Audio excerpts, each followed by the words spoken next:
So I've got the Insta360 Luna Ultra, and today I'm going to show you how to put this camera into the carrying case. So this is the hard shell case. You get this case whether you buy the standard bundle or the creator combo bundle. So first thing you need to do before you put it in the case is to turn it off. So with the camera off, it's gonna align itself properly.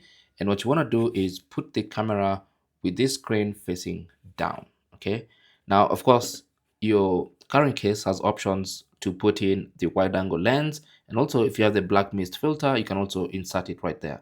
But of course, I didn't get that with the standard bundle. So I'm just gonna show you the camera. So this little protrusion here goes into this space.